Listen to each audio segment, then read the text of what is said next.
강의 계획표 한번 보실까요?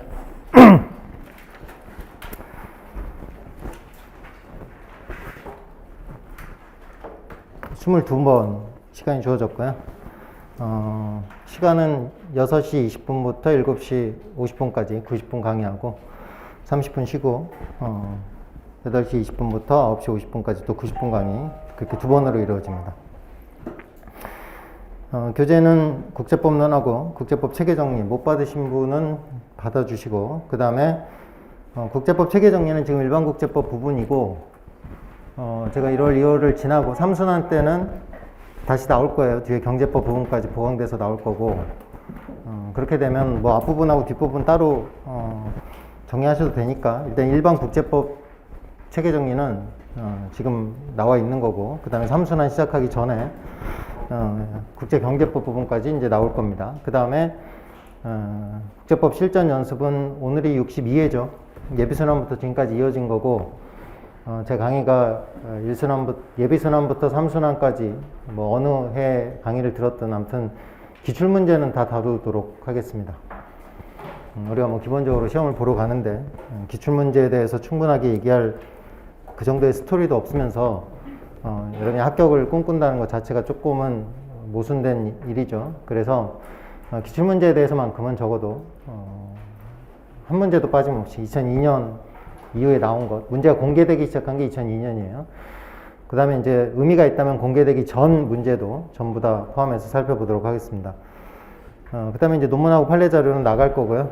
그건 제가 여러분한테 어떻게 읽을 건지에 대해서 어느 맥락에서, 교수님 책 어느 맥락에서 읽어야 될지 정도만 말씀드릴 거고, 뭐 특별한 부분이 아니면 제가 뭐 논문 자체를 가지고 수업을 하진 않겠습니다. 하지만 필요한 부분은 제가 좀 체크를 할 거고요. 강의 특징은 늘 말씀드리지만 1번은 우리가 이제 공부라는 건 공부 자체가 목적이죠. 사는 것도 뭐 거대한 목적을 두고 뭐 삶에 어떤 엄청난 의미를 찾으려니까 그런 건데, 그냥 태어난 이상 사는 게 목적이고요.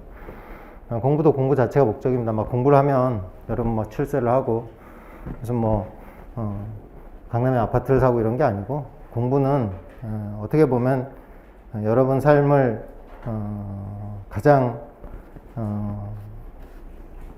살고 싶어지게 만들어질 수 있는, 늘 말씀드리지만 이게 이제 우울증이라는 건 정말 무서운 병이잖아요. 우리가 어디서 누가 팔 하나 다리를 다치면 굉장히 크게 다쳤다고 생각하는데, 정신적으로 살고 싶지 않다라든지 아니면 굉장한 정신적 폭력에 시달릴 때는 그런 거에 대해서는 이제 우리가 물질적인 사고를 하기 때문에 별로 중요시 여기지 않는데,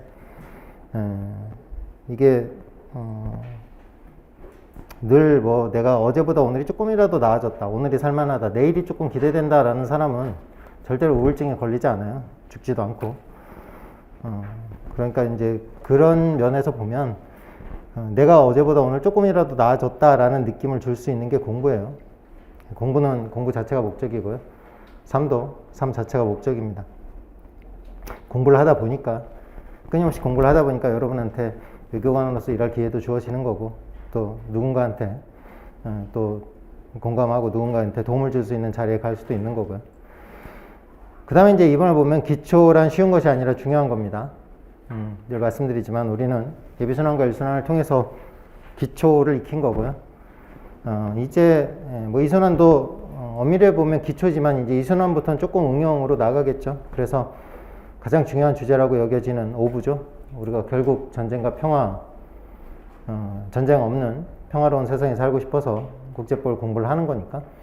그 다음에 이제 29장을 매기로 해서 국가관할 면제, 그 주요 주제는 5부와 2부입니다. 이순환 때 주로 다룰 내용은 5부와 2부가 될 것 같고요. 물론 5부와 2부만 하는 건 아닙니다. 관련된 주제들이 있으면 예비순환과 일순환 때 충분히 다뤘으니까 뭐 26장을 하면서 해양법 협약 15부를 할 거고요.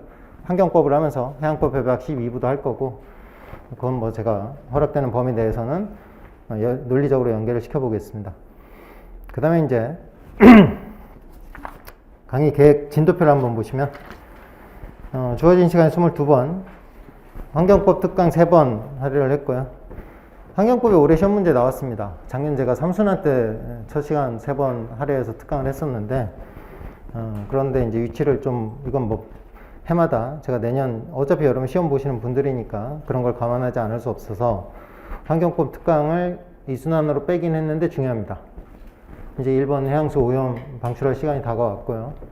기본적으로 여러분이 여러분이 다뤄야 될 중요한 실무 중에 하나가 될 겁니다. 여러분이 이제 1번한테 어떤 말을 할 수 있고 어떤 식의 문제 제기를 하고 어떻게 그걸 국제 공론화 시키고 어떻게 해결했는지가 어떻게 보면 여러분의 실력을 발휘할 수 있는 시간들이겠죠. 위안부 문제도 그렇고 독도 문제도 그렇고 다 여러분들이 해결해야 될 문제고 통일 문제도 그렇고. 그래 이제 국제환경법 특강 3번을 제가 앞쪽에 배치를 했고요. 그 다음 전쟁과 평화에 관해서 5부 교수님 주신 주제를 가지고 10번 정도 논의해 보겠습니다. 그 다음에 국가관할권 면제, 뭐 여러분 시험 학교 가시면 다 누리시겠죠. 그죠? 외교 면제, 국가 면제. 그래서 그 면제의 존재 이유는 뭐고, 면제를 통해서 우리가 또 법치주의와의 관련성은 또 어떤 느낌을 가질 수 있는지. 그래서 국가관할권이란 면제라는 주제는 총 9번 배치를 했습니다. 이렇게 해서 일단 이렇게 끝낼 거고요. 제가 1순환하고 2순환을 들으신 분들한테는 제가 여러분 1차 잘 보고 오시면, 기분 좋게 공부하고 1차 잘 보고 오시면 경제법 특강을 할 거고, 그때 여러분들은 1순환과 2순환 들으신 분들은 그냥 들을 수 있게 해드릴 거야. 제가 이제 1월 여러분 1차 할 때 나는 경제법 준비할 테니까 자료 만들어서 올 테니까, 그래서 그때 1차 끝나고 경제법은 좀 정리하도록 하겠습니다. 이게 이번 2순환 강의 진도표고요. 시험은 일단 일주일에 2번 정도를 볼 것 같고, 일단 여러분이 오늘 수업을 들으시고 오늘 1회 문제 받으셨죠? 실전 연습 62회 보시면 62회 문제 중에 1회 2문입니다.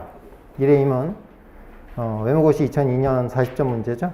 요게 여러분이 오늘 수업 듣고 주말에 한번 써보시면 되겠어요. 그래서 월요일 날 오실 때 일단 제출을 하시면 전반적으로 여러분의 수준도 좀 알아야 되고 여러분이 어느 정도 공부가 되어 있는지도 봐야 되니까, 그래야 제가 수업 앞으로 시험을 이제 더 몇 번을 볼 건지, 그 다음에 어떤 방식으로 채점을 하고 또 제가 수업을 어떤 방식으로 할 건지 이런 걸 좀 결정하려면 제가 여러분에 대한 기본적인 기초 실력에 대한 좀 파악이 필요해요. 그래서 요거는 웬만하면 다 내주세요.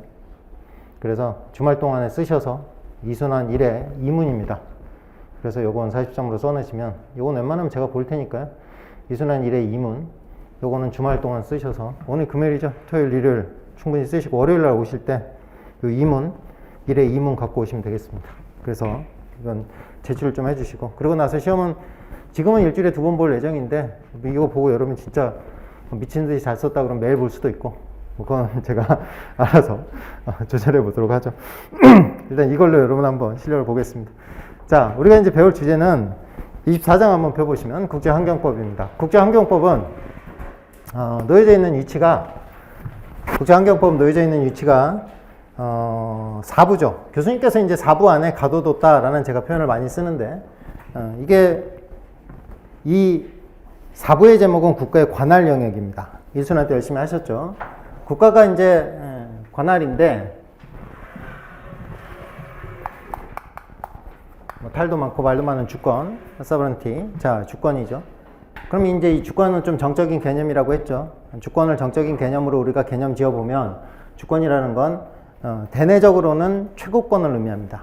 대외적으로는 독립권, 이걸 평등권이죠. 대외적으로는 독립권과 평등권을 의미하고, 이 주권은 대내적으로는 기본적으로 최고권, 그래서 물에 대한 최고권으로서 소유권, 인에 대한 최고권으로서 통치권이죠.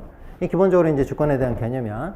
그래서 주권을 정적인 관점에서 봤을 때는 일단은 대내적인 개념과 대외적인 개념이 있고, 대내적인 개념은 최고권이고, 그 말이 이제 물적인 의미에서는 소유권, 인적인 의미에서는 통치권이고요. 대외적인 의미에서는 독립권, 곧 평등권을 의미합니다. 평등권, 독립권이죠. 자, 그래서 우리가 이제 뭐 주권 평등의 원칙이라고 7장에서 배우긴 하지만 엄밀하게 말하면 주권의 원칙과 그 주권이 평등하다는 원칙은 별개의 원칙이죠. 이 주권이라는 거의 핵심은 laissez-faire입니다. 요거는 행동의 자유죠. 평등은 그 주권이 대외적인 측면에서 평등하다는 의미고, 그래서 우리가 주권 평등 원칙이라고 하지만 경우에 따라서는 주권의 원칙이라고 하게 되면 그 주권은 기본적으로 국가들의 자유를 의미합니다. 행동의 자유를 의미하는 거죠. 이게 좀 동적인 의미에서 파악을 하면, 얘는 정적인 의미에서 그렇게 살펴볼 수 있었고요. 얘를 이제 그러면 좀 동적인 의미에서 표현하면 우리가 관할권이라는 표현을 쓰죠. 주권이나 관할권이나 그 속성의 기본은 파워죠. 힘입니다. 힘에 대한 거야. 그래서 ICA가 이 사건을 다룰 수 있는 힘이 있는가를 우리가 관할권이라고 하죠. 그래서 당사자 관할과 시간적 관할이라고 하는 게 그 사건을 다룰 수 있는 힘이 있는가의 문제입니다. 그래서 이제 주권과 관할권이라는 측면이고, 그러면 우리가 이걸 기본적으로 이제 주권이라는 측면에서 살펴보고, 어떤 분리 방식과 어떤 개념을 통하든 이 주권에 대한 이해, 그 다음에 이제 관할권에 대한 이해죠. 어찌됐든 얘는 좀 정적인 개념이고 얘는 동적인 개념이죠. 그래서 이 사부의 국가의 관할 영역이라는 건 주권 중에서도 대내적 의미 중에서도 물에 대한 대내적 의미였죠. 최고권으로서 물에 대한 소유권을 중심으로 해서 우리가 사부 19장을 열었단 말이죠. 영토. 그러니까 다시 말하면 이 주권이 동적으로 행사될 수 있는 대상을 의미할 건데, 그게 이제 영토, 그 다음에 영해, 그 다음에 영공. 그게 이제 사부의 제목이었죠. 19장, 그 다음에 21장, 그 다음에 22장이 이 주권을 행사할 수 있는 관할 영역, 이 파워가 행사될 수 있는 영역을 살펴본 거고요. 그래서 여러분이 4부를 열었을 때 19장이 이 주권을 행사하는 테두리 뼈대가 되는 영토란 말이죠. 이 주권의 대내적 의미 최고권이라고 했고, 물적인 의미에서 소유권이라고 했고, 19장에서 이제 영토 주권이라는 걸 배웠죠. 기본적으로 영토 주권을 19장에서 배우는 거고, 그 영토 주권의 승계에 따라서 나머지는 액세서리죠. 종물이란 말이죠. 그래서 영토가 움직이면 21장에서 영해도 움직입니다. 그리고 22장에서 영공도 움직이죠. 영공은 영토와 영해의 상공을 영공이라고 하니까 여기까지가 이제 주권이 미치는 영역이죠. 그래서 기본적으로 주권의 행사 대상이 됐던 영토, 그 다음에 영해, 그 다음에 영공을 배우죠. 주권의 대상이 되지 않는 곳으로서 우리가 공공물 또는 인류의 공동유산 뭐 이런 개념들을 배웠던 거고요. 21장에서 영해와 그 다음에 주권이 미치지 않는 공해라는 이분법적 사고를 했죠. 그런데 영해와 공해 성격을 동시에 갖고 있는 수이 제네리스한 우리가 이의지란 제도도 배웠죠. 그 다음에 이제 22장은 영공, 여긴 주권이 미치고, 주권이 미치지 않는 곳이 23장의 우주죠.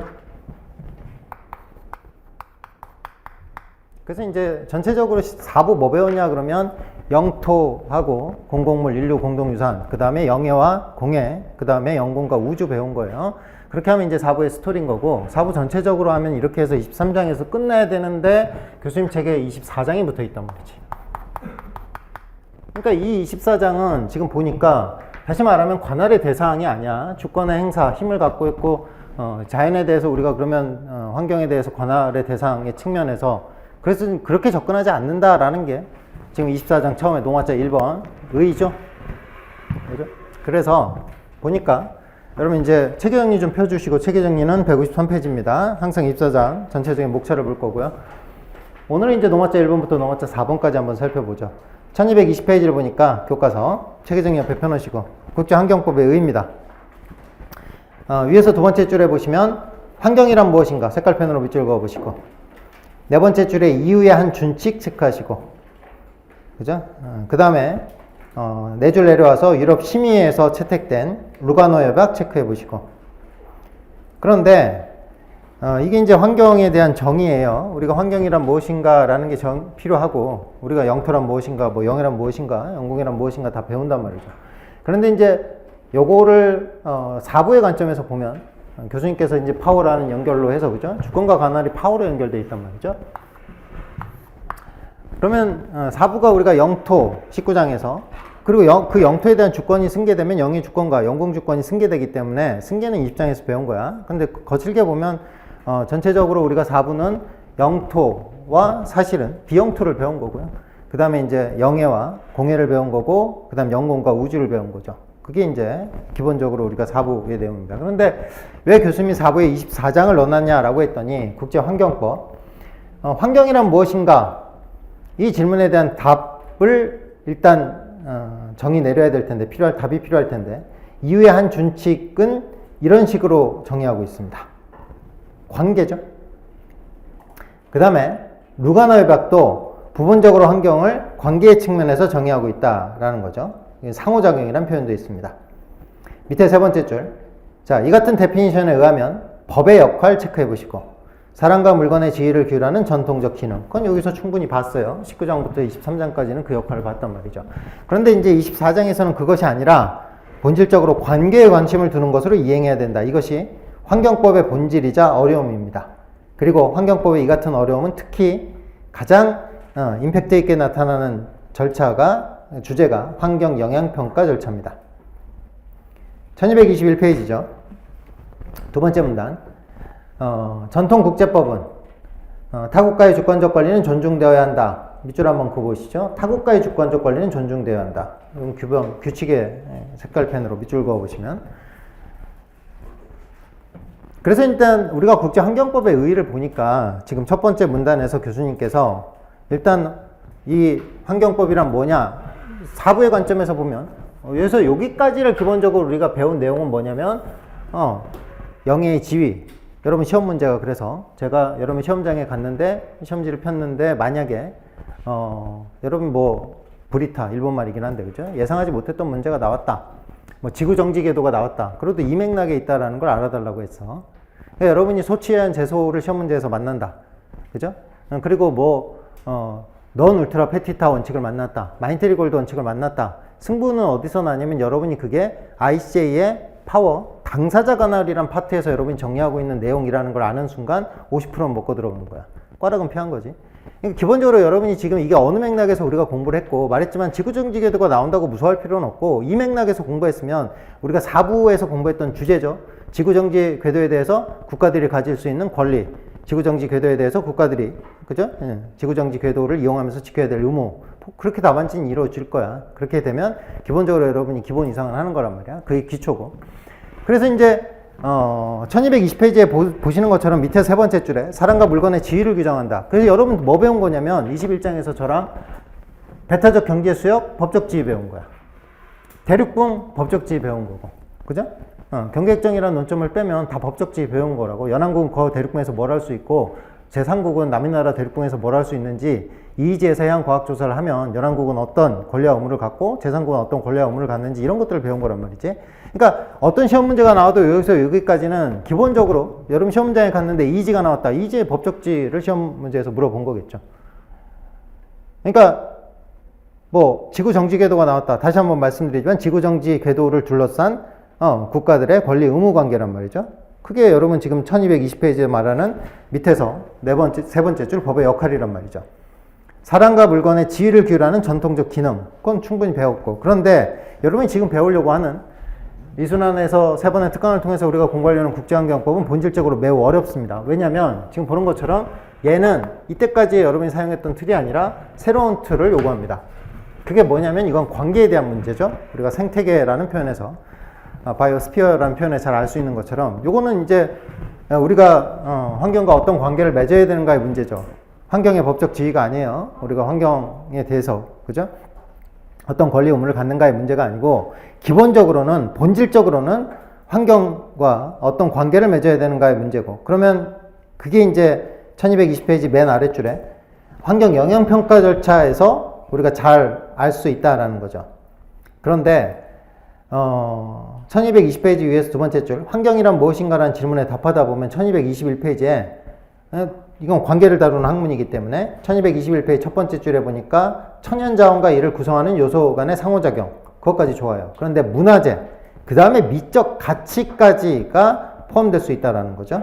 4번 각주 한번 체크해 보시죠. 5번 각주도 체크해 보시면 4번 각주가 위에서 세 번째 줄 환경 영향평가는 동사가 will identify입니다. describe고 assess인데 뒤에 보니까 in the light of고 한 줄 내려보면 in accordance with란 말이죠. 그 정의 내린 걸 보면 밑에서 두 번째 줄을 보니까 interaction between and죠. 그죠?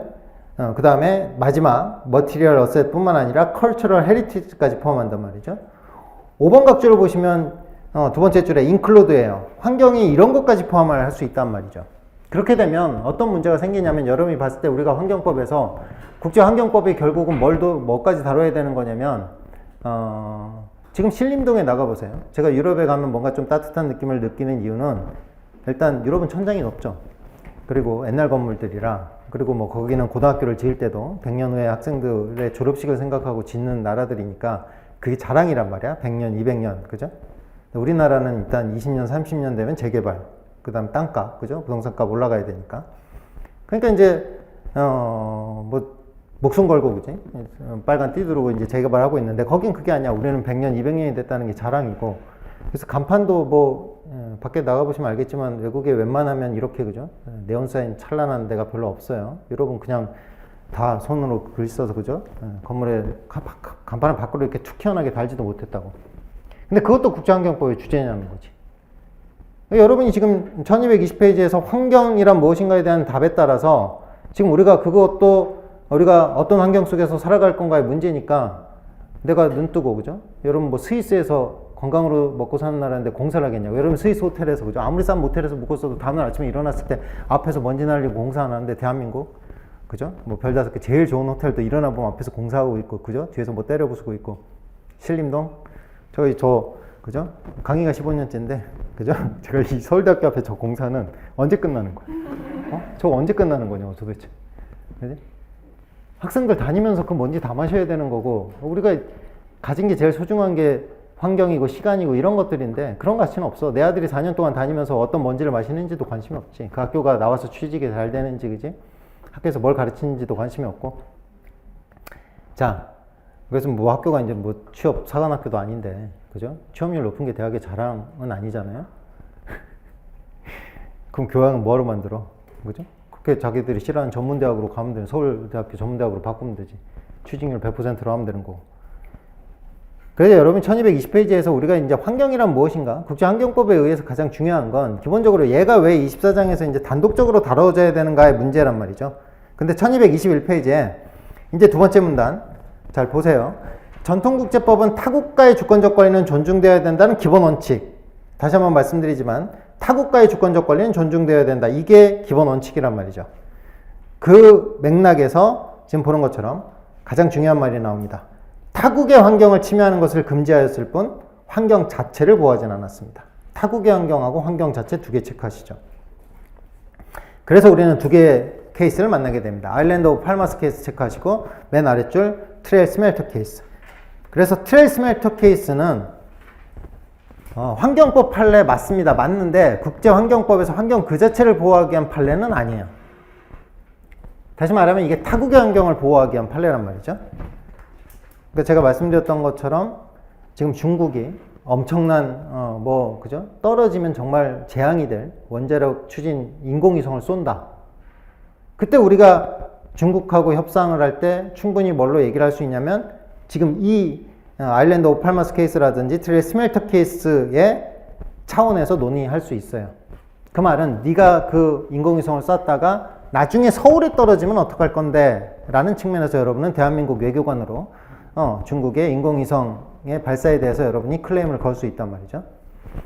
클레임을 걸어봤자 우리가 지금 국제환경법으로 걸면 예에서 시작해서 예에서 끝나는 거야. 그죠? 이렇게가 가장 중요한 거라고. 자, 그럼 실제적으로 보자. 그런데 이제 여러분이 또 다른 생각을 하면 환경 그 자체를 보호해야 된다라고 생각을 하면 중국이 지금 엄청나게 인공위성을 쏘는데 그게 만약에 원자력 추진체라 나중에 떨어지면 정말 재앙이에요. 그런 인공위성을 쏠 때 여러분이 그게 내가 죽고 나서 내가 외교관을 죽고 나서 내 아이들이 사는 세상에 떨어질 수도 있고 그 다음에 그게 니네 나라 그죠? 중국 상해에 떨어질 수도 있고 그럼 30년 후에 태어날 중국 아이들의 건강권과 생명권을 여러분이 모토로 해서 중국과 협상을 요구할 수도 있단 말이죠. 그죠?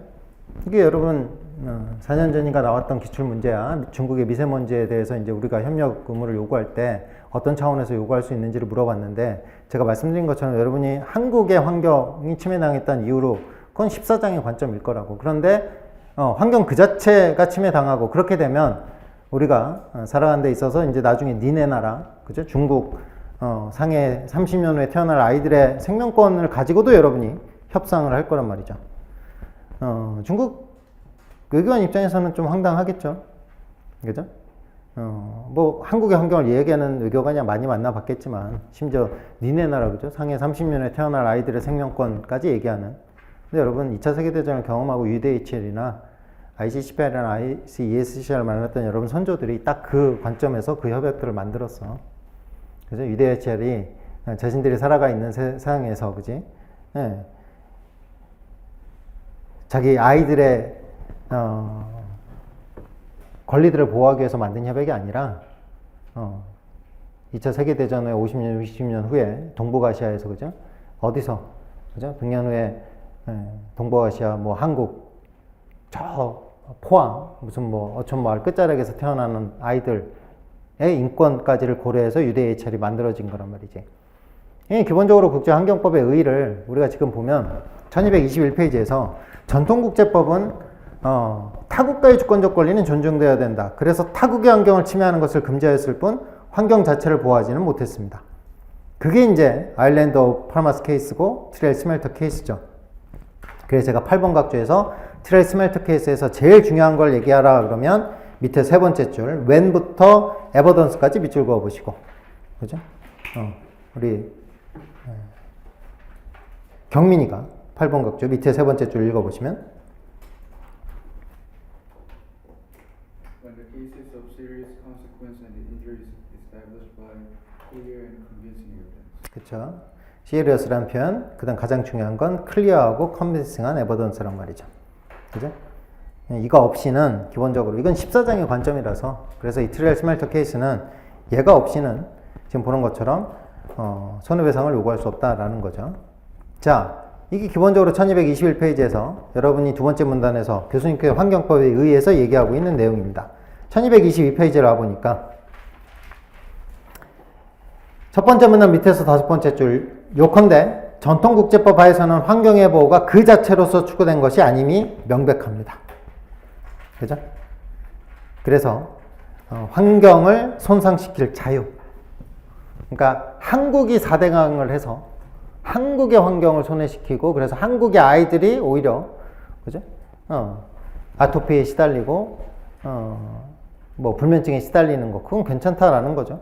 그게 1222페이지, 좀 쓸쓸한 마지막 결론이었어요. 전통국제법 하에서는 환경의 보호가 그 자체로 추구된 것이 아니기 때문에, 지금 보는 것처럼, 공해처럼 국가 간의 권한에 있지 아니한 지역의 환경, 또는 심지어, 당해 국가 자신의 환경, 타국에 피해만 발생시키지 않는다면 얼마든지 손상시킬 자유가 있었던 거죠. 가장 중요한 그러나가 나옵니다. 여러분 제일 좋아하는 색깔 펜으로 그러나 동그라미 쳐보시고, 새로운 일반 원칙이 형성되고 있다. 그래서 이제 환경법의 특징은 환경권에서도 그렇고 제3세대 인권도 마찬가지겠죠. 지금 이게 완성됐다라는 표현이야. 인 에세. 완성된 게 아니라 이게 끝난 권리가 아니라 지금 보는 것처럼 형성되고 있는 권리라는 거. 이게 가장 중요하죠. 이거란 말이지. 두 가지 의미가 있습니다. 그래서 오히려 훨씬 더 유연, 플렉서블 할 수 있고요. 소프트로우가 훨씬 더 들어올 수 있는 가능성이 있다. 그죠? 렉스 페렌다와 렉스 라타의 구분이겠지만, 그 여러분이 1220페이지에서 이제 두 번째 문단이죠. 형성되고 있음이라고 돼 있고, 그래서 이제 교수님이 지금 노마자 1번을 통해서 무슨 얘기를 하고 있냐면, 왜 본인이 교과서에 4부에 24장을 가둬뒀는지. 원래대로 하면 이거 완전 체계, 그죠? 다른 거라서, 체계가 달라서 여기서 여기까지는 법적 지위의 문제고 이건 관계의 문제라서 얘는 5부로 독립이 됐었어야 된다. 그런데 교수님이 여전히 4부에 놓고 있는 이유는 교수님이 봤을 때 국제환경법상 여러분이 배우게 될 이 모든 것들 중에 만약에 어떤 의미를 갖는다, 국제관습법적인 의미를 갖는다, 하드로의 성격을 갖는다라는 게 얘라든지 이런 것들이 하드로 성격을 가질 수 있겠지만, 이건 전부 다 뭐다? 교수님이 봤을 때는 자국의 환경을 보호하기 위해서 등장한 개념들이지, 저게 아직까지는 뭐까지 환경 그 자체를 보호하려는 기본 원칙은 아니다라는 거죠. 그래서 우리가 24장에서 국제환경법이라는 이름을 달고 정리하게 될 모든 내용들은 실제적으로 환경 그 자체를 보호하는 건 교수님이 봤을 때는 아직은 인피에리하다. 이게 여러분 소프트로우죠? 이어지는 개념이. 우리 소프트로우 그러면 UN 총회 결의고, UN 총회 결의 그러면 국제공동체 유권적 해석이고, VCLT 뭐 31조로 이어질 거고, 그럼 이게 렉스 페란다죠. 다시 말하지만 국제법을 법으로 만들어주는 건 있는 법에 만족하지 않고 우리가 있어야 될 법을 꿈꿀 수 있기 때문에, 그리고 내가 있는 법에서 이렇게 살아갔지만 우리 아이들은 국제인권법이 있는 세상에서 살았으면 좋겠다라는 욕망에서 출발한 거죠. 자, 그래서 이제 1222페이지에 가장 중요한 유에서 두 번째 문단 그러나입니다. 형성되고 있다라는 거죠. 그래서 지금 보는 것처럼 세 번째 줄, 이게 이제 24장에서 말하는 그 자체 환경을 보호하기 위한 법체계야. 이제 모든 국가는 그것이 자국의 환경이든 타국의 환경이든 아니면 국가 관할권 범위 밖의 지역의 환경이든 불문하고 환경을 침해하지 않아야 하며 또한 모든 국가는 환경의 침해를 초래하는 타국의 위법한 행위로부터 손해를 입었느냐에 관계없이 환경에 대한 손해를 입었느냐에 관계없이 그러면 우린 또 오블리게이션 에르가 옵너스가 떠오르죠. 환경에 대한 존중을 요구할 권리를 갖는다. 이 같은 새로운 원칙의 태동은 가장 날카로운 색깔펜으로 국제공동체가 주권과 또 이것의 다른 표현인 상호주의 원칙으로부터 결속과 국제공동체의 가치를 지지하는 쪽으로 이행하고 있다라는 거고요. 그렇게 된다면 이제 환경에서 제일 중요한 것 중에 하나가 환경권이고 제3세대 인권이겠죠. 심현규 교수님의 논문 하나 나눠드렸죠. 맥락은 그래. 내가 그 논문을 뭐 어떻게 살펴보라는 게 아니고 기본적으로 이제 그 논문을 어느 부분에서 받아들일 건지에 대해 생각을 해보자. 자, 국제환경법의 이 같은 시각은 환경보호가 국가 아닌 인류의 공동관심사임을 천명하고 있는 국제 문서들에서도 확인되고 있습니다. 특히 밑에 세 번째 줄에 보시면 기후가 밑에 두 번째 줄이죠. A common concern of mankind라 그래서 인류의 공동관심사라는 용어. 여러분 받으신 실전 연습 62회 문제 보시겠습니다. 1문이죠. 이게 UNFCC 그죠? 서문입니다. 전문이에요. 프레임블이에요. 보니까 첫 번째 문장이 이렇게 시작합니다. 이 협약의 당사자는 지구의 기후변화와 이로 인한 부정적 효과가 인류의 공동 관심사임을 인정하라 라고 돼 있죠. 근데 이제 1220페이지에 교과서 밑에서 두 번째 줄에 Common Concern of Mankind라는 용어는요. 뒤집어 보면 그 플립 사이드에 뭐가 있냐면 얘가 있습니다. 얘가 있어요. 근데 얘는 기본적으로 환경 그 자체를 보호하는 원칙에선 좀 멀어져 있습니다. 그죠? 왜냐면 이게 요게 강조돼야 되겠죠. 환경 보호를 위해선 커먼이 강조돼야 되겠죠. 그죠? 그런데 얘는 보시다시피 얘를 훨씬 더 강조하는 원칙이라서 그래서 실제적으로 이제 교토 의정서가 여러분 잘 아시는 것처럼 파리 협약으로 바뀌면서 바로 그죠? CBDR을 건드렸다는 점에서 우리 가장 뭐 자기 국가 결정 기여라든지 이런 용어들이 가장 중요한 게 지금 보는 것처럼 이게 이거였고 그죠? 기후변화 체계에 있어서 교토협약이 탑다운 방식이었단 말이죠. 그런데 이제 국가 자기 결정 기여 NDC 방식으로 바꾸면서 이게 바트너 방식으로 바뀌면서 뭐를 이루어낸 거냐라고 하면 다시 말하면 우리가 환경을 보호하려면 지금 1222페이지 인류의 공동 관심 사안이다. 기후가 요게 이제 인류가 공동 관심을 갖자라는 거죠. 그런데 그 관심을 갖는데 다르다는 거죠. 그죠? 다른 책임을 진다라는 거예요. 기후변화에 대해서 과거에 기후변화를 많이 오염을 시켰던 나라는 앞으로 오염을 못 시키고 반면에 이제 오염을 많이 시키지 않았던 나라는 앞으로 조금 더 오염을 시킬 수 있다라는 건데 환경 그 자체를 보호하기 위해서는 과거가 중요하지 않죠. 그죠? 지금부터가 중요하지. 우리가 뭐 여러분 경제에서 한 합리적인 선택 매몰 비용을 0으로 돌려야 돼. 그게 안 돼서 맨날 이러고 있는 거죠. 그지? 시간이 가면 갈수록. 1222페이지에 밑에 세 번째 줄에 보시는 것처럼 기후는 지구상의 생명을 지탱하는 하나의 본질적 조건입니다. 기후변화는 그래서 인류의 공동 관심사가 됩니다. 그럼에도 불구하고 여러분이 UNFCC 그리고 교토 의정서에서 볼 수 있는 건 이 인류의 공동 관심사 안에 이면에 얘가 있었다라는 거죠. 얘가 있었어야 되는데. 그죠? 얘는 얘죠. 그죠? 지금 보시는 것처럼 얘가 본질이란 말이죠. 세대 간 도덕성, 형평의 본질인데 자, 그래서 여러분이 1222페이지에 이 두 번째 문단을 좀 잘 주의 깊게 읽어보시고 그리고 이제 1223페이지로 오겠습니다. 국제환경법의 공간적, 시간적 특성이죠. 자, 그러면 국제환경법의 공간적 특성은 뭐냐라고 했더니 그 공간적 특성을 잘 보여주는 단어는 위에서 네 번째 줄 에코시스템 또는 바이오스피어입니다. 사실, 그 결과 그죠? 이 두 가지 접속사에 이제 언어 논리의 계절이 또 왔으니까 그죠? 자, 사실과 그 결과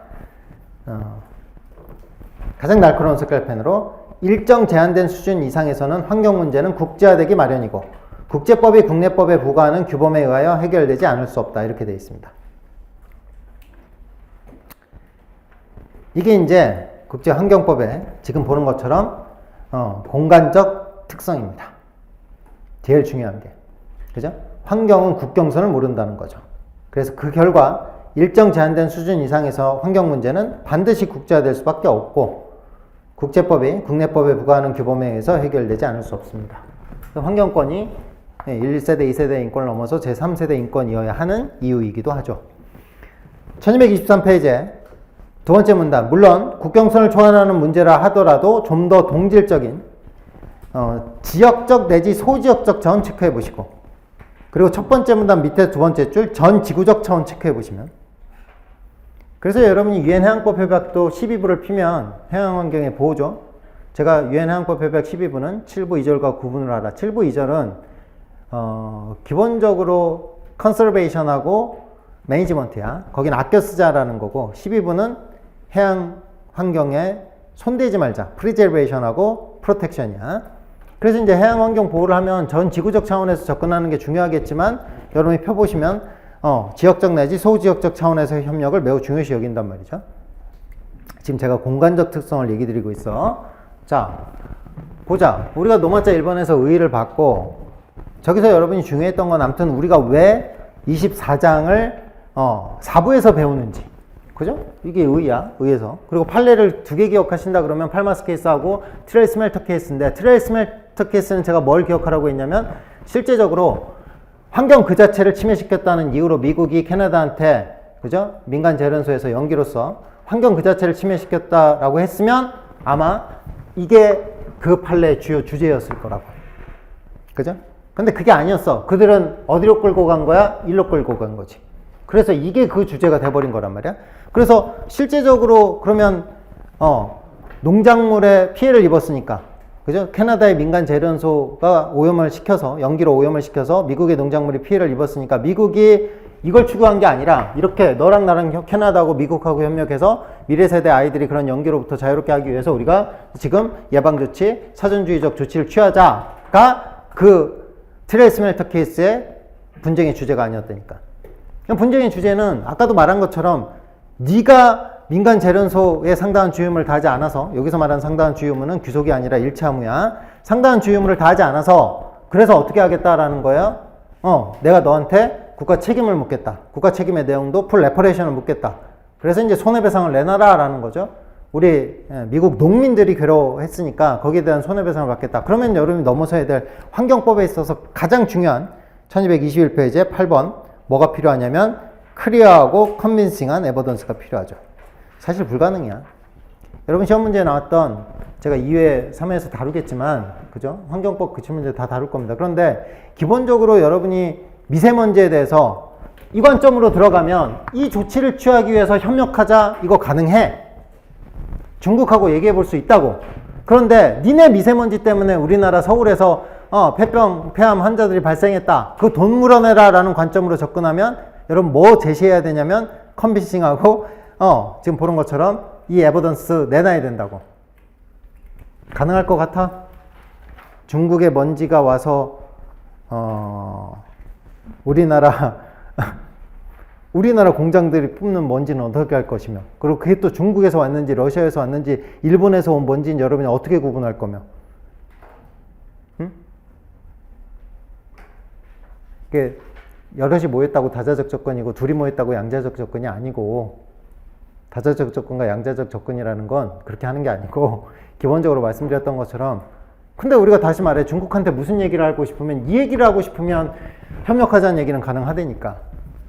그죠? 요건 24장 문제야. 그런데 여러분이 중국한테 네 미세먼지 사막화돼서 우리나라 사람들 폐렴 걸렸으니까 돈 내놔라, 이거는 14장 문제라니까. 그리고 그 문제로 풀고 가면 결국 마지막에 제가 이것도 그냥 국제법과 국내법을 발전시켜 나갈 의무가 아니라 그래서 이게 결국은 손해배상하고 손실보상에 대한 국제법, 국내법 발전시키라는 얘기야. 요게 들어와 있다고. 그러니까 여러분이 지금 이렇게 읽었지만 얘가 대원칙이고, 지금 보는 것처럼 결국 얘로 마무리 짓는 거야.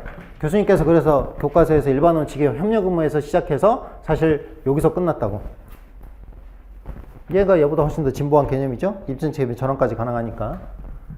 얘는 PPP는, 얘는 이제 은폐된 보조금, 다시 말하면 경제법의 원칙이지만 국제환경법의 일반 원칙으로도 사용할 수 있는 거니까 교수님 추가적으로 얘를 적었는데, 얘를 적은 게 이 맥락에서 적고 있는 것도 재밌지. 교수님은 이제 8개의 목차가 왜 저렇게 이루어지는지 다시 한번 보고. 자, 그래서 여러분이 일본에서 국제환경법에 의해서 정확하게 아셔야 될 건, 국제법의 환경법에 의해, 다시 말하면 지금 여기서 그려드린 것처럼 주권, 제가 관할권 그 연계하는 개념이 파워라고 했어. 그리고 지금 가장 중요한 건 그럼 이 문제는 24장은 지금 주권과 관할권이라는 틀에서 살펴볼 내용이 아니란 말이죠. 그죠? 그러니까 우리가 뭐 아이유와 업이 나온다. 그래서 여러분이 국제해양법에서 다시 한번 말씀드리지만 물고기가 있어. 물고기가 있는데 고래가 공해로부터 해서 이의지로 해서 일본 영해로까지 들어간다고. 그럼 여러분이 일본 영해에 있으니까 그 고래에 대해서 그지? 일본이 주권을 갖고 자기 마음대로 그 고래를 잡을 수 있느냐? 그렇지 않아. 영해에 있어도 걔는 뭐기 때문에 고도 해요성 어종이기 때문에 기본적으로 65조의 적용을 받는다니까. 위치나 장소로 얘기하는 게 아니야. 실제적으로 여러분이 지금 보시는 것처럼 24장은 우리가 어떤 얘기를 할 거냐면 24장은 기본적으로 내가 이 지역에서 영해에서 어떤 권리를 행사하고 이의지에서 어떤 권리를 행사하고 얘 문제에서 접근을 한다 그러면 그러면 이제 7부 2절은 아껴 쓰자 뭐 이런 논의가 되겠지만 12부의 관점은 전혀 다른 관점이지. 그건 환경의 보호고 그건 손대지 말자라는 거야. 다시 한번 말씀드리지만 7부 2절은 explore, exploiting 그 다음에 conservation, management라고. 그런데 유엔 해양법 협약 12부는 다시 한번 말씀드리지만 얘는 protection하고 preservation이야. 얘는 손대지 말자야. 7부 2절은 아껴 쓰자고. 그 여러분이 고래 무슨 뭐 수정을 방해하는 물질이라든지 이런 거에 접근을 할 때 우리가 여러분이 7부 2절에 접근을 하느냐 아니면 12부에 접근을 하느냐는 완전히 다른 문제란 말이지. 그지? 아껴서 쓰자는 얘기고 거긴 그래서 MSY가 중요한 거고 최대 지속적 생산량이 중요하지만 환경보호는 아니야. 환경보호는 그 자체가 목적이라니까. 그건 관계를 설정하는 문제고. 우리가 지금 환경 그 자체를 보호하기 위해서 다시 한번 말씀드리지만 의에서 우리가 1220페이지에서 일단 환경이란 무엇인가라는 질문을 던졌고 1221페이지에서 두 번째 문항에서 진짜 중요한 표현을 봤어. 전통국제법은 타국가의 주권적 권리는 존중돼야 된다라는 기본 원칙에 근거해서 움직였고 교수님이 봤을 때는 아직 이 범주를 벗어나지 못했어. 그래서 교수님은 24장을 사부 안에 가둬 놓은 거야. 하지만 정말로 국제환경법이 환경 그 자체를 보호하는 법으로 발전한다 그러면 얘는 1222페이지 지금 형성되고 있으니까 형성이 돼서 만약에 환경 그 자체를 보호하기 위한 우리가 어떤 법원칙들을 만나게 되고 일단락 지어진다면 그죠? 렉사 라타가 된다면 그러면 이제 우리는 환경법을 교수책에서 아마 5부에서 보게 될 겁니다. 4부, 그 다음에 5부가 환경법이고 6부가 전쟁과 평화로 바뀌겠죠. 그게 이제 1222페이지에 두 번째 문단이죠. 형성되고 있음. 다시 한번 말씀드리지만 국제공동체가 주권과 또 이것의 다른 표현인 상호주의 원칙으로부터 결속과 국제공동체의 가치를 지지하는 쪽으로 이행하고 있다는 거죠. 그러니까 여러분이 환경법의 일반 원칙이라고 보였지만 교수님이 여기서 여기까지 적은 것도 환경법 맞아. 근데 이건 기본적으로 그 뿌리가 어디에 있다? 타국의 환경에 있다니까. 환경 그 자체를 보호하기 위한 게 아니고. 그래서 이거의 기본적인 게 지금 보는 것처럼 주권과 이것의 다른 표현인 상호주의 원칙이 지배해. 근데 결속과 국제 공동체의 가치를 지지한다 그러면 이제 이쪽이 강조되는 게 아니라 이제 어느 쪽이 강조될 거냐면 이제 두 번째 라인이 강조가 될 거란 말이지. 1223페이지에 국제환경법의 공간적 시간적 특성입니다. 공간적 특성은 다시 한번 말씀드리지만 환경은 국경선을 모릅니다. 트랜스바운더리죠. 그래서 그 결과 일정 제한된 수준 이상에서 환경 문제는 반드시 국제화되고 국제법이 국내법에 부과하는 규범에 의해서 해결되지 않을 수 없습니다. 국제법이 국내법에 부과하는 규범 화이트로 지워보시고 제가 화이트로 지우라는 건 여기서 지우고 답안지에 쓰라는 얘기야. 그리고 이제 전 지구적 차원 그 다음에 두 번째 문단 지역적 내지 소지역적 차원에 대한 얘기를 했습니다. 그 다음에 1224페이지를 보시니까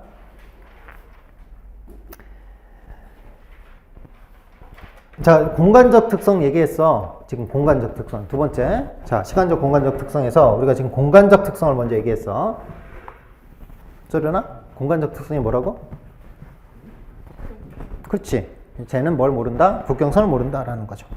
그래서 전 지구적 차원에서 대응이 필요하다. 하지만 경우에 따라서는 지역적, 소지역적 차원에서의 대응이 조금 더 실효적일 수도 있다. 거쳐서 가는 거죠. 전 세계 무역을 하기 위해서 자유무역을 하기 위해서 FTA가 중간에 필요하다라고 주장하는 입장하고 똑같은 거지. 자, 1224페이지. 이제 시간적 특성을 볼 거야. 공간적 특성은 하나 봤고, 두 번째, 이제 시간적 특성입니다. 시간적 특성 두 개 보겠습니다. 첫 번째 시간적 특성이죠. 1224페이지 두 번째 문제입니다. 색깔펜으로. 1960년대 말 국제법에 환경법이 등장한 이래 환경에 대한 우리의 지식은 증가일로에 있다. 이게 첫 번째 시간적 특성이고요. 두 번째, 세 번째 문단이죠. 시간과 관련한 또 하나의 특징입니다. 색깔펜으로. 환경법은 주로 프리벤션에 중점을 두고 있다. 그리고 그 프리벤션은 이제 프리코션까지로 진화하고 있습니다. 그래서 이제 두 가지의 시간적 특성을 말하라 그러면 첫 번째 시간적 특성은 환경에 대한 우리의 지식이 증가일로에 있다라는 거죠. 그래서 1224페이지 두 번째 문단 위에서 네 번째 줄입니다. 가장 날카로운 색깔펜으로 환경법은 부단히 그리고 신속한 적응을 허용하는 방식에 기초해야 합니다. 그래서 많은 환경 관련 조약 법문에서는 기본 원칙만을 제시하고 상세한 규칙은 부속서나 추가 의정서 또는 당사국 회의가 COP라고 하는데, 그래서 환경법에서는 조약 못지않게 얘가 중요하단 말이죠. 그죠? 뒤에다가 이제 17차, 18차 그러면 17, 18 숫자 붙이면 되는 거야.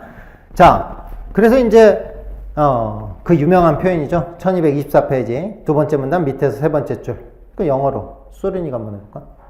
Somewhere on the spectrum between international rule and international process, between international agreement and international organization. 그렇죠.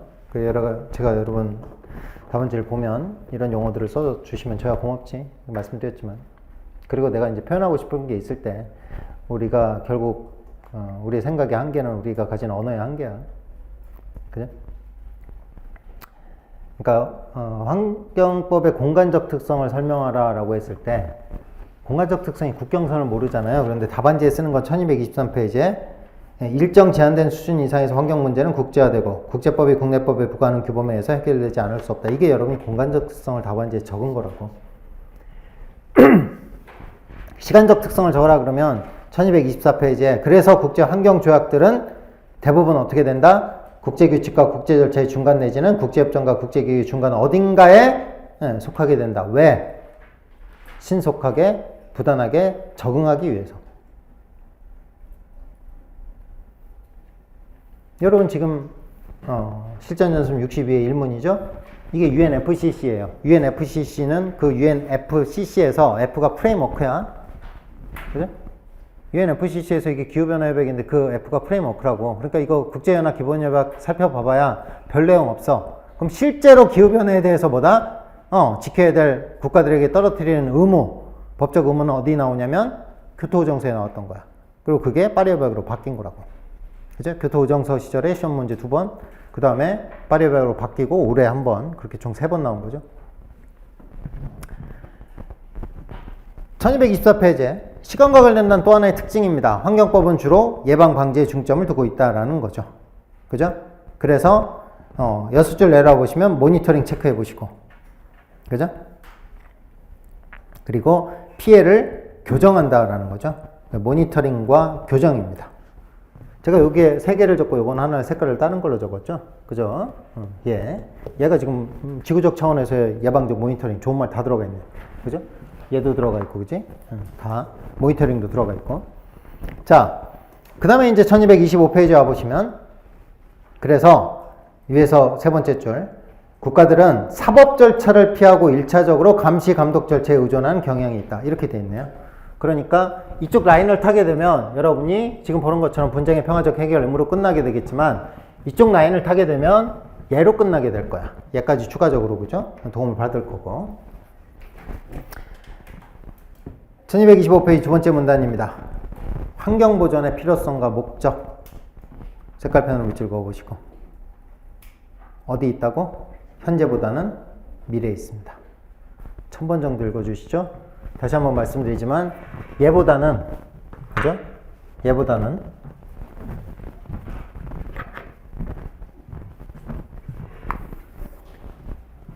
지속가능한 개발을 써라 그러면 지속가능한 개발이 시험 문제 나왔어. 그러면 그냥 단문으로 행시해서 지속가능한 개발을 써라 이렇게 나오면 실제 나왔었어. 기출문제야. 지속가능한 개발을 써라 그러면 여러분이 지속가능한 개발을 어떻게 쓰면 되냐면 당연히 지속가능한 개발은 환경과 개발의 통합이겠지. 뭐 그거야 우리가 알고 있어. 그런데 그 핵심 가치가 뭐냐면 이 두 개란 말이지. 이 두 개 중에 뭐에 있다? 환경 보존의 필요성. 다시 말하면 지속가능한 개발이 추구해야 될 가장 기본적인 철학적 가치는 이쪽으로 넘어왔어야 된다고. 환경 보존의 필요성은 인터에 있는 것이 아니라 인트라 제너레이셔널 그 다음에 에코티에 있단 말이지. 이제 거꾸로지. 미안해. 자, 이렇게 있다고. 그지? 그래서 정말 중요한 게 지금 보는 것처럼 1225페이지에 자, 환경 보존의 필요성과 목적은 현재보다는 미래에 있습니다. 이러한 미래지향적 시각을 갖지 않고서는 환경법은 의의가 없습니다. 여러분이 공부할 필요가 없다는 얘기야. 여러분이 외교관이 되고 국제통상사무관이 되고 싶어서 적어도 국제법을 공부하고 국제환경법을 공부한다면 여러분이 저 시각을 가져야 된다고. 안 그러면 여러분 이거 공부할 필요도 없어. 뭐 이거 나와서 붙으면 뭐 할 건데. 그래서 환경 보존의 필요성과 목적은 현재보다는 미래에 있습니다. 그리고 중요한 건 이데올로기죠. Sustainable Development의 핵심은 인트라 제너레이셔널 에코티에 있는 것이 아니라 인터 제너레이셔널 에코티에 있게 됩니다. 1225페이지 두 번째 문단 위에서 세 번째 줄. 즉 우리는 지구를 물려받았고 우리의 자녀와 그 다음 세대에 전해줄 의무가 있습니다. 그래서 여러분이 중국의 사막화 현상도 중국 그죠? 태어날 아이들의 인권을 위해서 그들의 생명권을 위해서 여러분이 중국과 협상을 시작할 수 있는 이유죠. 그리고 현재 우리가 누리는 가능성 제일 좋은 단어죠. 가능성 화이트로 지워주시고 그들도 똑같이 누릴 수 있게 해줘야 된다라는 거죠. 이를 가리켜서 우리가 세대 간 형평, 다른 말로 하면 세대 간 도덕성이라고 합니다. 도덕성이라는 게 결국 국제법을 하다 보니까 여러분이 국제 예양 도덕에 대해서 둔감해졌는데 저스티스라는 정의라는 거야. 도덕이라는 게 사실은 모럴이야. 밑에 세 번째 줄 예컨대 국제환경법 발전의 출발점이 되어줬다. 그건 72년 스톡홀름 선언이고요. 그 다음에 1226페이지 위에서 다섯 번째 줄 92년 니우 선언입니다. 이유로는 잘 아시는 것처럼 니우 플러스 10, 니우 플러스 20 이렇게 우리가 세계 정상회담을 열 정도로 니우에는 매우 환경법에서 중요한 역할을 하고 있죠. 자, 92년 니우 선언 3원칙 한번 볼까요? 1226페이지 밑에서 다섯 번째 줄입니다. 개발의 권리는 개발과 환경에 대한 현 세대와 미래 세대의 필요를 형평하게 충족시킬 수 있도록 실현돼야 된다. 이렇게 돼 있죠. 그래서 이제 3원칙 자체가 개발의 권리는 개발과 환경에 대한 현 세대와 미래 세대의 필요를 형평하게 충족시킬 수 있도록 실현돼야 된다. 그럼 여기서 다시 한번 짚어보도록 하겠습니다. 그럼 이제 노마자 2번에서 우리가 공간적 특성 하나, 답안지 어떻게 적는다? 그죠? 환경 문제는 일정 부분 반드시 뭐가 된다? 국제화 된다. 그래서 국제법이 국내법에 부과하는 규범으로 그 문제를 해결할 수밖에 없다. 그래서 전지구적 차원의 접근도 중요하지만 소지역적 차원의 접근도 중요하다. 시간적 특성 두 가지. 첫 번째, 환경법은 부단히, 그죠? 뭐 어떤 물질이 나올지 어떻게 알아? 제가 SPS하고 TBT 할 때 늘 하는 말이죠. 우리가 신기술을 개발했다는 건 그 신기술 한 발짝 앞에서 기다리고 있는 위험과 마주해야 된다는 얘기야. 그래서 얘가 중요한 거라고. 라식의 시대가 열렸어. 그런데 백신도 마찬가지잖아. 그죠? 백신이 여성들한테 생리 주기를 변화시키고 백신이 이제 특히 아이들한테 어떤 변화를 줄지 모른다고.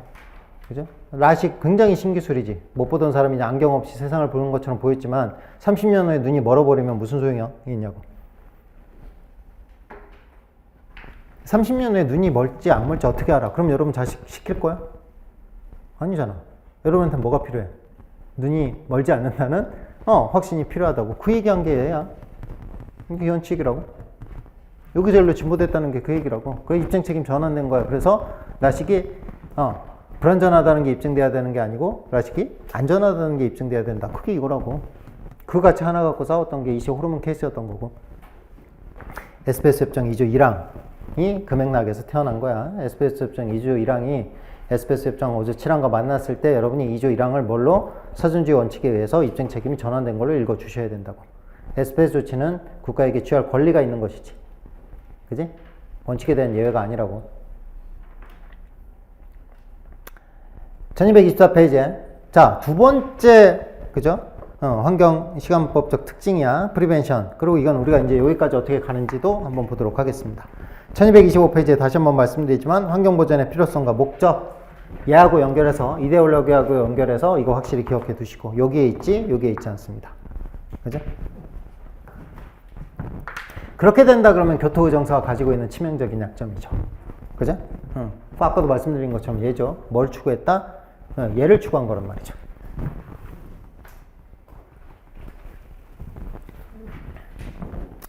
그래서 여러분이 올해 시험 문제에서 이제 파리 협약이 국가 뭐 자기 결정 기여가 갖고 있는 가장 핵심적인 의의가 뭐냐? 본질적인 그지? 어떤 패러다임 전환을 이루어냈냐라고 그러면 이 전환을 이루어낸 건 맞아. 그죠? 2015년에 보편적 기후 변화, 그죠? 자, 1225페이지에 21번 각주에 이제 별표를 10개 좀 쳐보시고 17번 각주, 에스포 협약이죠. 오늘 나눠드린 이기방 교수님, 그죠? 논문에서 이 내용 잠깐 살펴보겠습니다. 17번 각주 별표 쳐놓으시고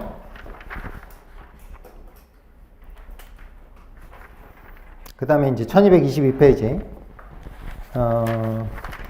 8번 각주는 1222페이지 위에서 두 번째 줄 등장인물이 미국 농민들과 캐나다 회사 사이였단 말이죠. 기억해 주시고 그리고 클리어, 컨빈싱, 에버던스 이 단어는 꼭 기억하겠습니다. 환경법을 공부하기 위한 기초를 좀 쌓아놓는 시간이야. 이제 여기까지 노마차 4번까지 해야 이제 여러분 그래도 환경법을 좀 공부할 수 있는 기초가 생기니까 1225페이지에 21번 각주 별표 7개 정도 쳐놓으시고 요거 이제 2번 문제죠. 국제인권보호와 국제환경보호 분야에서 채택된 조약에서는 조약상 의무의 준수 및 이행을 보다 효과적으로 확보하기 위한 여러 가지 제도들이 도입되고 있습니다. 이에 대해서 논하라고 했어요. 자, 그렇게 되면 뭐 40점이니까 20점, 20점 논할 텐데 국제인권보호, 그 다음에 국제환경보호에서 채택된 조약이죠. 그러면 조약상 의무와 준수 및 이행을 보다 효과적으로 확보하기 위한 여러 가지 제도들이 도입되고 있다.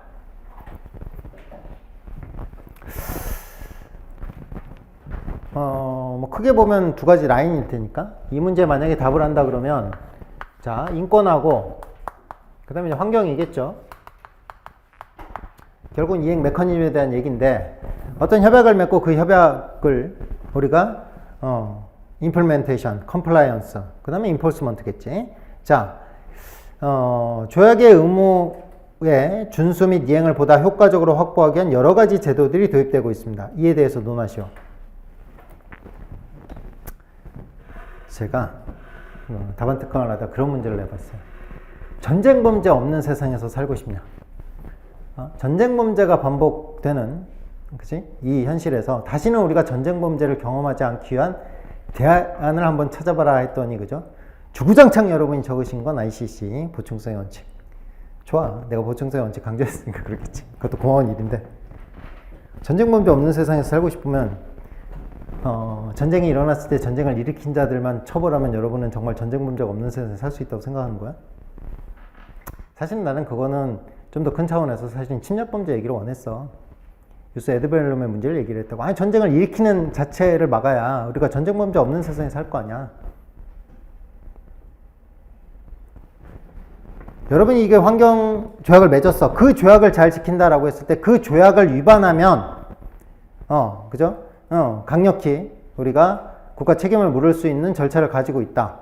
그것도 분명히 뭐예요? 그 조약의 실효성을 담보할 수 있는 중요한 메커니즘이긴 해. 근데 환경법이나 인권법은 두 번째 시간적 특성이란 말이죠. 사람 죽여놓고 살릴 수가 없어요. 오존층에 구멍이 나고 그 다음에 북극이 다 녹아버리면 여러분이 다시 얼릴 기술을 우리가 갖고 있지 못해. 그렇기 때문에 우리가 이제 환경법이 추구하는 기본적인 철학적 기초가 환경법이 만들어지는 철학적 기초가 존재 이유가 지금 교수님 책 노마차 1번하고 노마차 2번하고 노마차 3번에서 나온단 말이죠. 그죠? 교수님이 이렇게까지가 지금 봐봐 총론이야. 환경법에서 여러분이 익혀야 될 가장 기본적인 기본 원칙들이라고. 근데 그걸 지금 4가지 얘기를 하고 있어. 여러분 24장을 떠올리시면 내가 시험장에서 이쪽 부분으로 뭔가를 끌고 와서 적으시려면 환경법의 의의, 시간적 공간적 특성, 공간적 특성 하나, 시간적 특성 2개란 말이죠. 그리고 지금 제가 여러분하고 이 기출문제에 접근하고 있는 이문, 외무고시 2002년 40점에 접근하고 있는 건 놀랍게도 저 노마자 2번 시간적 특성에서 접근하고 있단 말이지. 그러면 인권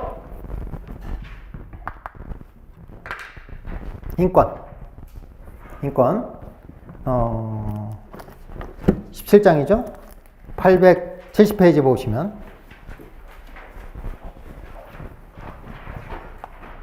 UDHR은 여러분이 잘 아시는 것처럼 기본적으로 UDHR은 기본적으로 이행 감독 장치를 갖고 있지 못했고, 그죠? 이행 감독 장치를 갖고 있는 건 이게 기본적으로 두 개로 이제 나오게 되죠. IC, ESCR하고 IC, CPR로 나오게 됩니다. 그래서 이제 얘네들이 갖고 있는 이행 감독 장치를 위주로 적게 되겠죠. 그래서 보니까 870페이지에 IC, CPR과 IC, ESCR의 이행 감독 장치죠. 첫 번째, 인권위원회의 설치입니다. 871페이지. 그 다음 두 번째, 보고서 검토 국가 간 고발제도. 이거를 인권위원회 설치의 맥락에서 얘기하고 계셔. 그래서 874페이지에 개인의 국가 고발제도, 그 다음에 875페이지에 규약 이행감독장치 비배타성. 중요하다고 했지. 그죠?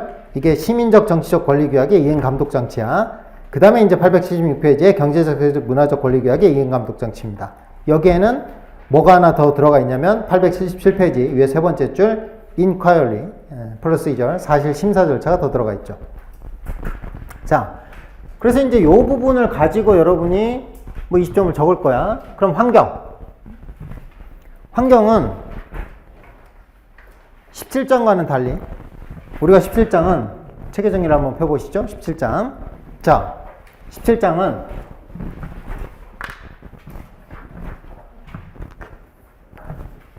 지금 체계 정리 우리가 153페이지. 그 다음에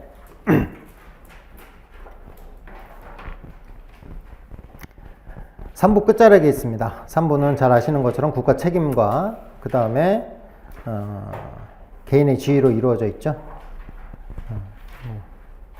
또 김대순 교수님의 의도가 제일 잘 드러나는 부 중에 하나고요. 페이지는 81페이지가 되겠네요. 국제인권법입니다. 보니까 이 의의를 시작한 것처럼 인권법은 처음에 뭘로 시작하냐면 인권법의 의의죠. 국제인권법의 의의가 뭐냐라고 했더니 인권을 국내적으로 보호하는 단계를 넘어서 이제 뭐가 됐다? 국제적으로 보호하는 단계가 됐다. 이게 가장 중요한 거죠. 인권의 국제적 보호입니다. 이 말이 최저기준 원칙, 그 다음에 보충성의 원칙과 이어집니다. 서론이 가장 중요한 표현이야. 인제 인권은 국내적 보호가 아니라 국제적 보호입니다. 북한에서 태어났으면 그냥 그렇게 살아야 되고, 소말리아에서 태어났으면 그냥 그렇게 살아야 되는 게 아니라, 인간이라면 전 세계 어디에서 태어났든지 받아야 될 최소 기준이 있다라는 거죠. 인간으로서 대우받아야 될 기준이 있는 거고, 내가 미국 갑부의 딸로 태어났든 소말리아의 그죠 목수의 아들로 태어났든 인간이라면 받아야 될 기본적인 하루에 그죠 어느 정도의 물을 마셔야 되는 거고, 그 다음에 어느 정도의 교육을 받아야 되는 거고, 어느 정도의 행복을 느끼면서 살아가야 된다라는 거죠. 자, 그래서 이제 서론 인권의 국제적 보호입니다. 국제인권법의 존재 이유죠. 해정, 그죠? 대트입니다. 그 다음에 이제 국제형법의 발전입니다. 근데 교수님이 의의를 적어 놓고 지금 국제형법의 발전을 적습니다. 그리고 국제형사법원 얘기를 하는데 이게 국제인도법이 아니라 국제인권법의 관점이라는 걸 기억하시죠. 28장을 펴보시면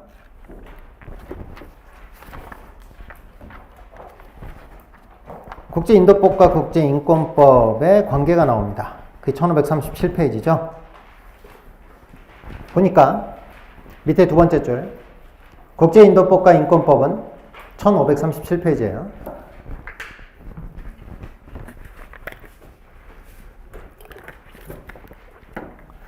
국제인도법과 인권법은 사람의 보호라는 공통의 목표를 가지고 있고, 사람의 보호, 공통의 목표 체크하시고, 따라서 이 범위 내에서 양자가 불가피하게 수렴하는 형상도 보이고 있습니다. 특히 ICC 로마 규정으로 대표되는 국제형법은 국제인도법과, 여긴 전쟁범죄겠죠? 그 다음에 인권법의 혼합물이 되고 있다. 여기서 말하는 인권법이 인도에 대한 죄겠죠. 그러나 이들 둘 사이에 몇 개의 기본적인 차이를 언급하지 않을 수 없다. 색깔펜으로 기본적인 차이 밑줄 그어두시고, 첫째, 둘째, 셋째, 넷째, 다섯째, 여섯째, 일곱째, 여덟째입니다.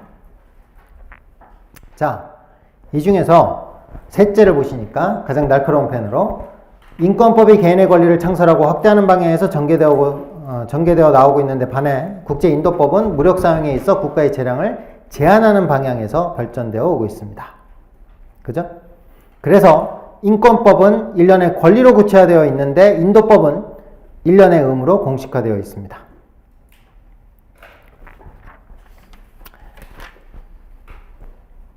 (1537페이지) 11번 각주 별표 치시고 1538페이지 각주 위에서 첫 번째 줄 색깔펜으로 인도법과 인권법의 불가결한 연관 인테그랄 링키지입니다.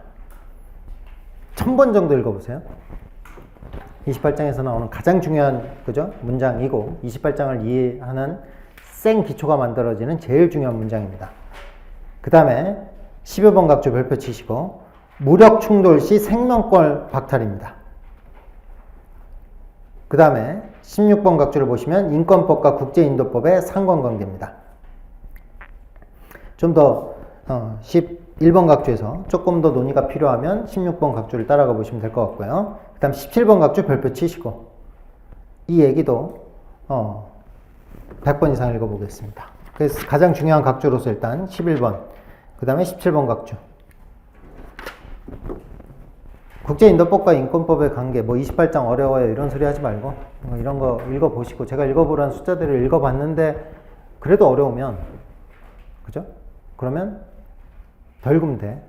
그죠? 그러면 한 10번쯤 더 읽어보면 돼. 그래도 어려우면 한 10번쯤 더 읽어보면 되고.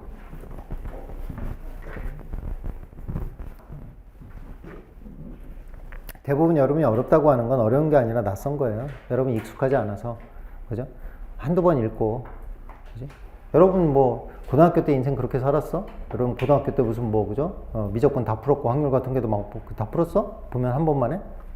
그죠? 뭐 이건 왜 한 번에 읽으면 다 이해가 되고 그죠? 뭐 하면 28장 어려워, 26장 어려워요 그런데 26장 여러분이 1000번 읽어봐 이게 어려울 리가 있어? 여러분 수준에? 제가 말씀드렸잖아요. 여러분이 여기서 대한민국 제일 어려운 시험을 보겠다고 일로 와 있는데 그죠? 이미 수준이 안 되는 사람은 들어오지도 못했어. 들어와서 앉아서 그죠? 여러분 이 수업을 듣고 있다는 것 자체가 기본적인 여러분한테 소양 자질은 아무 문제가 없어.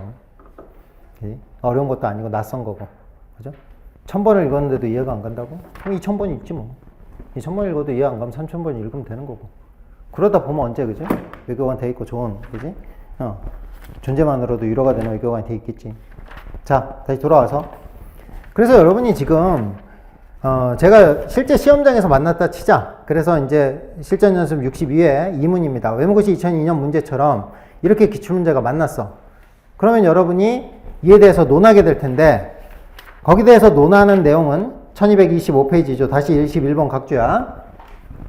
자, 인권은 워낙 확실해. 왜냐면 인권을 저렇게 논하는 이유는 지금 보는 것처럼 17장이 체계정리. 자, 17장이 어떻게 이루어져 있냐면 서론이 인권의 국제적 보호고 그 다음에 국제형법의 발전이라고. 그죠? 그래서 이쪽은 뭐냐면 인권법인데도 불구하고 교수님께서 두 번째 국제형법을 얘기합니다. 잘 아시는 것처럼 1세대, 2세대, 3세대 국제형사법원에 대한 얘기를 할 거란 말이죠. 자, 17장을 한번 펴보시면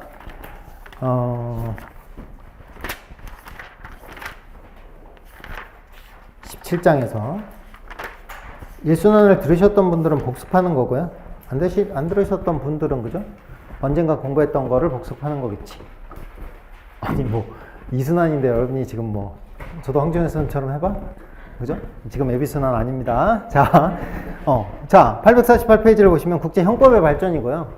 그러면 이 국제형법의 발전은 여러분이 어떻게 읽어줘야 되냐면 가장 중요한 게 854페이지의 두 번째 문단, 첫 번째 줄이야. 이 같은 거대한 규범적 발전에도 불구하고 관련 국제법규의 이행이 뒤따르지 않고 있다는 것은 매우 유감스러운 사실이다. 이 앞뒤로 읽어주는 거란 말이지. 앞에가 뭐고? 아젠다 세팅이었던 거고 스탠다드 세팅이었던 거고 이제 뒤는 아젠다 스탠다드 어떻게? 세팅이 아니라 이제는 어플라이라고 적용해야 될 단계야. 거기에 있어서 이제 핵심적인 그지? 위치를 차지하게 되는 게 854페이지에 ICTY 보이시죠? 밑에서 여섯 번째 줄 ICTR 그 다음에 855페이지 위에서 두 번째 줄 국제형사법원, 그 다음에 858페이지 드디어 첫 번째 줄 ICC,